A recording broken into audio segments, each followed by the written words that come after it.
સો અમદાવાદ નરોડાથી બહુ બધા મહેમાન આવ્યા છે અને આવ્યા છે અત્યારે આણંદ. એ એકચ્યુઅલી આવ્યા હતા લવાલ, પણ હું આણંદ પહોંચી ગયો હતો એટલે મને મળવા આવ્યા છે. ક્યાંથી આવ્યા છો?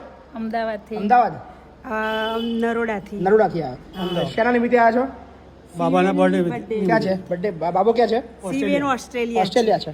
ઓકે, તો યોગદાન આપવા માટે આવ્યા છો? યોગદાન આપી દીધેલું છે અને આજે એનો બર્થડે છે તો એના નિમિત્તે બધી મુલાકાત કરી. કેવું લાગ્યું? અહીંયા સરસ લાગ્યું.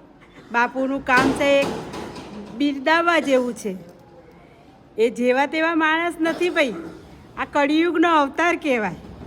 શ્રવણ કુમાર કહેવાય. બધી સંસ્થાઓની મુલાકાત લીધી? હા, બધી સંસ્થાની બધા મુલાકાત મળ્યા? લીધી. હા બાપુ. વાહ. દિવ્યાંગ આશ્રમ, વૃદ્ધાશ્રમ, સંકુલ અને આનંદનું વૃદ્ધાશ્રમ તમે જોઈ લીધું ને? થેન્ક યુ, આપ બધાનો આભાર.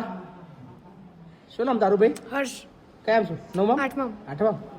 વાહ, થેન્ક યુ, આભાર તમારો. બરાબર. રાજુ પ્રજાપતિ નરોડા. Thank you. પ્રવીણભાઈ પ્રજાપતિ. વાહ પટેલ શૈલી છે. વાહ, ના ના, થેન્ક યુ, આભાર તમારો. Thank you.